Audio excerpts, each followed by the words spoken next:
All right, Manitoba, welcome back to another episode, ladies and gentlemen. I hope you're having a wonderful day as always.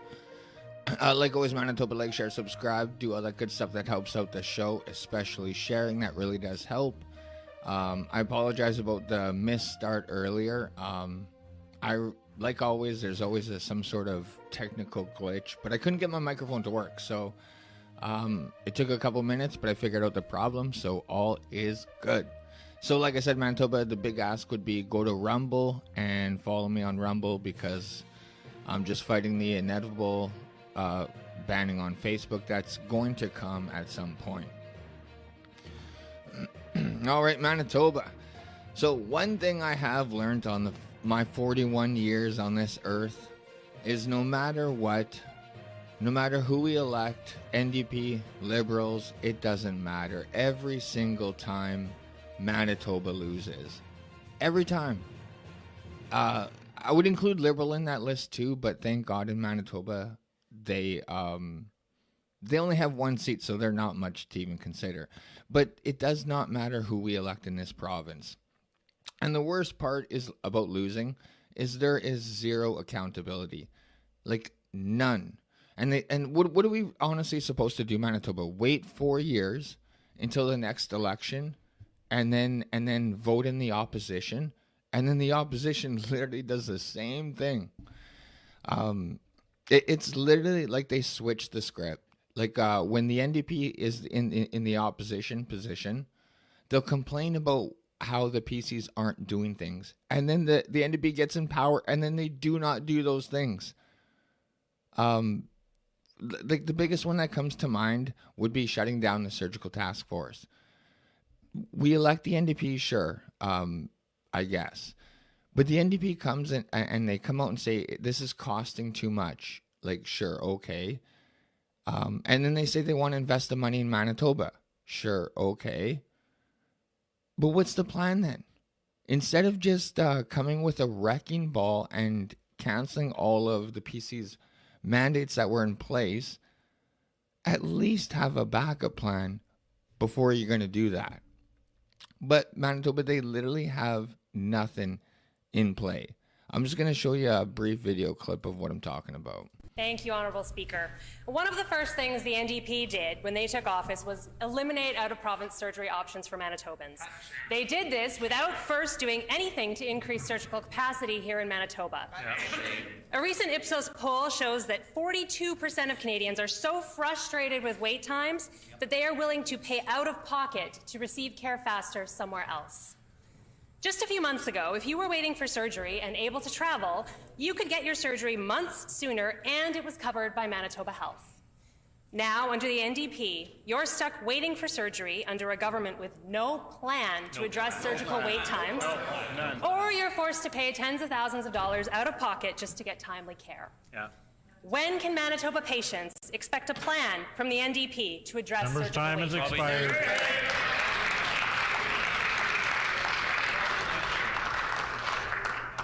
The Honourable Minister of Health, Seniors and Long-Term Care.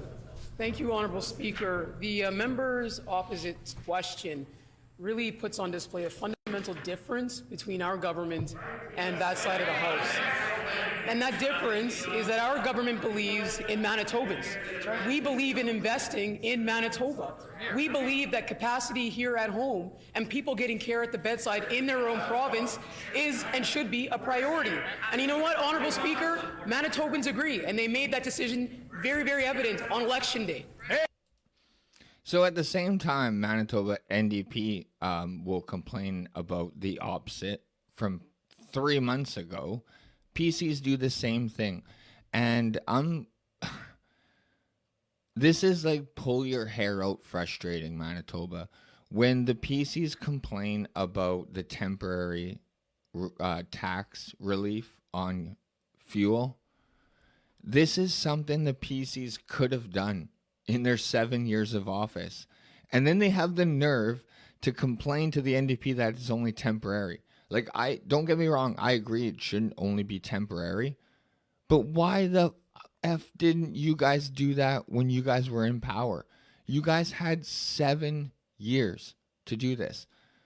I mean, if this doesn't tell you what a complete circus this is, I don't know what else. I'm going to play you a video of that too.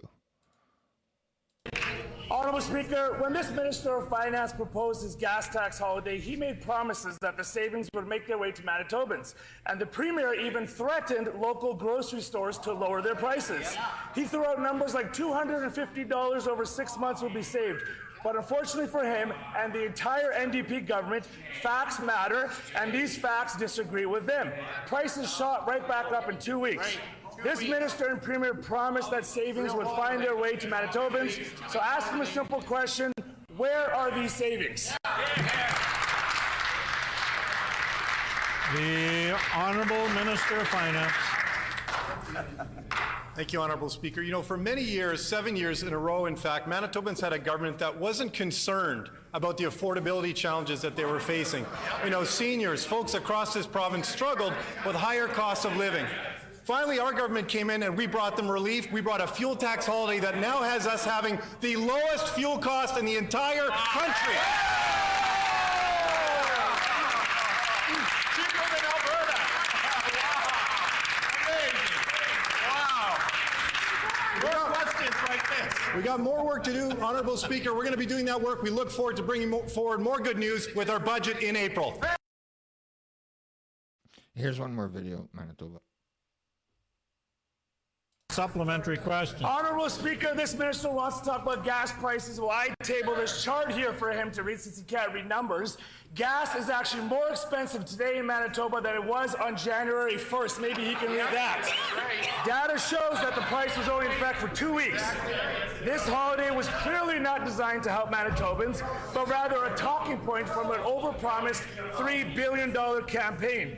By using this minister's own math, families will save $26. Why is this minister pretending his government is providing real savings when in fact it doesn't even cover the cost for a meal for 2 people? The Honourable Minister of Finance. Thank you, Honourable Speaker. You know, a lot changed on October 3rd. A lot changed in this province. The Manitobans went from having a government that didn't understand the affordability challenges that we're facing to having one that really did understand the day-to-day challenges. This government... We know that we've had the lowest inflation rate in the country for 2 months in a row, Honourable Speaker. That means lower costs for Manitobans up and down. The years of the PCs raising prices on Manitobans are over. We're going to keep doing the work of making this province into a more affordable place to live. So as you guys could see, they literally just talk over each other. They don't answer any of the questions. But isn't it extremely frustrating to listen to a PC, a progressive conservative, complain about something that they literally could have done to save us money? That's what I mean by it's a circus. It's like they literally just switch scripts. And I mean, Manitoba, we are 3.5 years away from an election. They do not care about us. They do not care about what we think. It's evident in how they answer all the questions. It's definitely not about serving the people. It's just about one-upping the other side. If it was about serving the people, at the very least, they would answer the question that they were asked, you know, to give the public the information that we want. It's not about answering the opposition. It's about answering the question for the public, so we have that answer. But it's insane that they don't even try. They could be asked a question about healthcare, and then they'll respond with their they'll respond with an answer about taxes. Like, it's just a complete circus. But Manitoba, that and again, like, this is across the aisle. It doesn't matter what party you want to talk about. But we are going to talk about why I enjoy a little bit. I do get a little bit of joy seeing the PCs not in power anymore because of things exactly like this. Cards on the table, proof of vax passports nearly 19 times more pricier than health cards. The Manitoba government spent nearly 19 times more money to make proof of immunization cards during the COVID-19 pandemic than it does on paper health cards. Manitoba, this is the progressive conservatives, just so you guys know, who are in power, who implemented this. It cost $1.67 to produce each plastic credential. The price tag of making a permanent health card is less than 10 cents. In what world, Manitoba, for something that we all knew was temporary, would they spend 20 times the cost of your health card? Something I've had in my wallet for the last 4 decades. Not in my wallet, not quite 4 decades, but you get what I'm saying. In what world would you spend $1.67 when you could have spent 10 cents? And this is the PC party, Manitoba. Okay, this was not Liberals. This is not Justin Trudeau. This is not NDP. This was Brian Pallister and the PC party. The new data shows the rollout of temporary passports equipped with QR codes, an incentive to get 2 vaccine doses, cost approximately $6.2 million. And the PCs are going to come out and say that they're good stewards of our money? I don't think so. In 2021, research and card development process came out to $4.1 million overall, according to the Freedom of Information request filed by the Free Press. Figures from the Consumer Protection and Government Service Department indicate the cost of buying and distributing the specialized identification was just under $2.1 million. So $4 million to develop it and $2 million to distribute it, for a total of $6.2 million on something that could have been done 20 times cheaper. I mean, it shouldn't even have been done at all, but it could have been done 20 times cheaper. The ID complemented virtual cards and allowed recipients entry into public facilities, which was bullshit. Business and crowded events, which was bullshit, between 2021 and March 2022. $6.2 million for cards that were used for 9 months. Quote, it's pretty ludicrous for the province to spend $6 million on heavy-duty plastic vaccine cards when the government knew the program was likely going to be temporary, said Gage Hubrick, Prairie Director at the Canadian Taxpayer Federation. Hubrick said it was a foolhardy decision to fork out so much money on the cards at a time when spending was up significantly to address pandemic expenses. Exactly. Good stewards of our money, the PC wants us to believe. This is exactly why this is why conservatives did not vote for them again. And this is why I will never vote for the PC party on the provincial level. On the federal level, that's a little bit different. But on the provincial level, not going to happen. Never. Brian Pallister ran that party into the mud, and Heather Stephenson just joined in and tried her best to run it down into the dirt as well. So it is so frustrating to realize that, like I said, this was not Liberals. This was the Manitoba PC party. $6 million, Manitoba. So, I mean, they could talk all the talk now that they're in opposition, but we lose. Manitoba loses every time, the taxpayer, no matter what.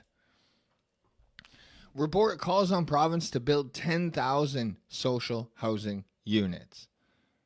And I just explained why Manitoba, why PC is the disaster. I don't know if you guys remember, but when NDP is in charge and in power in the province and they're tasked with building social housing, it turns into a disaster. So this is also going to be another spending boondoggle. A new report is calling on Manitoba government to build 10,000 social housing units over the next decade to meet the demand for low-income renters. Research from the Canadian Centre for Policy Alternatives, CCPA, says the province and other governments need to take action and not leave it to the private sector. Quote, it's time for Manitoba to stop relying on the private market to produce low-rent housing, Kristen Burness of Right of Housing Coalition told CTV News. The CCPA report recommends exploring several different avenues to address the demand, like building social housing on 9 downtown surface parking lots already owned by the province. I don't even know what to say, Manitoba. They are just so determined to completely ruin downtown. No one walks downtown. If you're going to get rid of driving downtown, you're going to get rid of traffic downtown. Crime is insane down there. Other options include buying and converting empty office buildings, hotels, and motels into apartments, and creating a tax credit for owners who sell rental properties to nonprofits and housing providers. Quote, public investment is not an expense, it is an investment in the public state, CCPA's Lynn Fernandez said. Manitoba Housing Minister says the NDP government is committed to building social and affordable housing, and new measures for housing are in the upcoming April 2 budget. Quote, the report pivots to a lot of levers, and in this upcoming budget, we are leaning heavily into a lot of those levers, Manitoba Housing Minister Bernadette Smith said. The report also says housing people will reduce policing and healthcare costs. According to the CCPA, nearly 6,000 low-income households are on the wait list for social housing.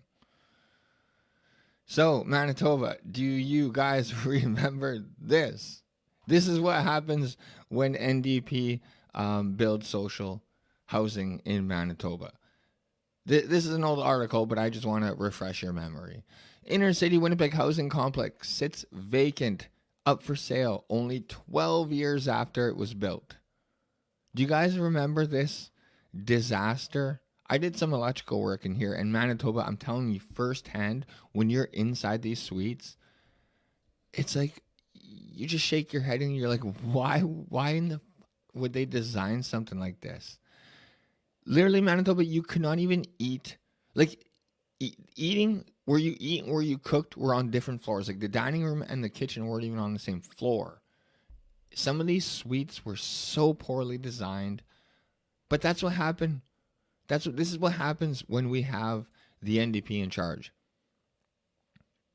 Manitoba is looking to redevelop, sell, or give away an inner-city Winnipeg housing complex that sits vacant only 12 years after it was built at a cost of $3.7 million.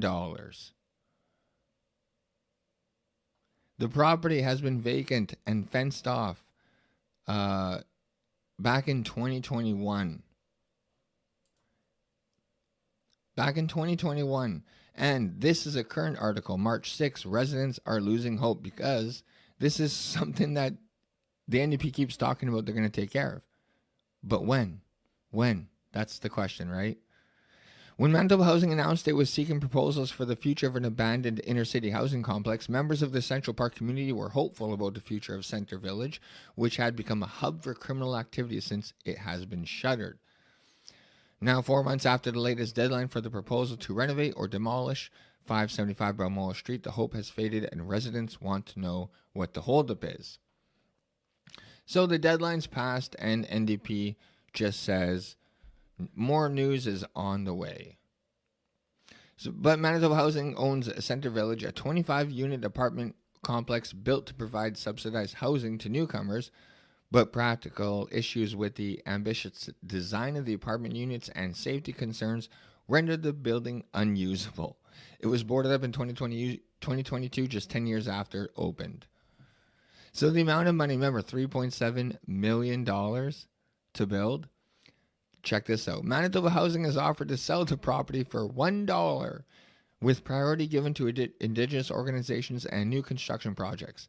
The successful applicant must build at least 25 units of subsidized social housing, meaning rent must be calculated based on tenants' income.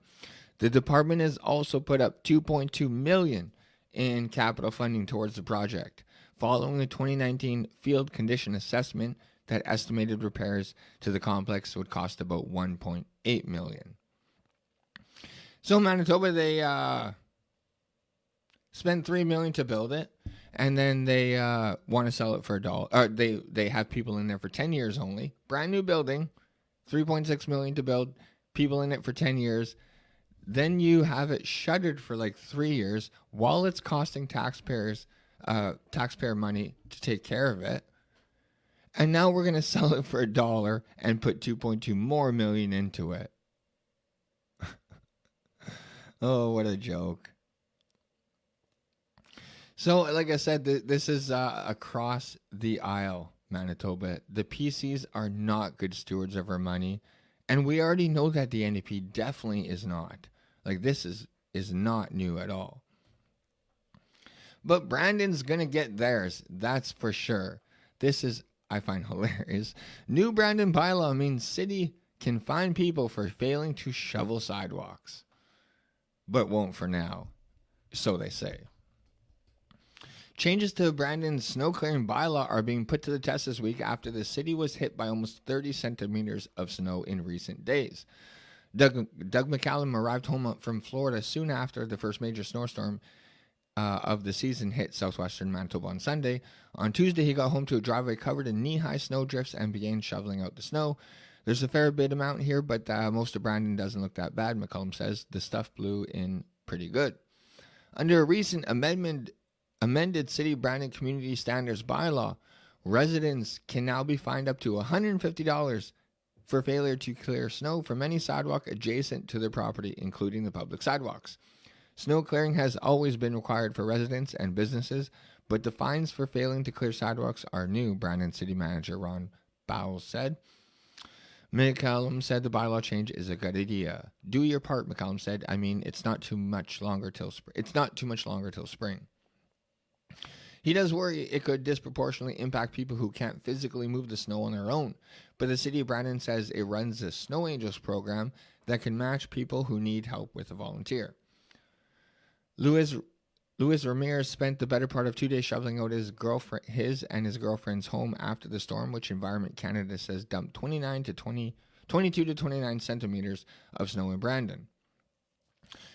Quote, in general, if everybody contributes, it would help a little bit, Ramirez said, but he feels like the bylaw is passing the burden of snow clearing on to Brandonites.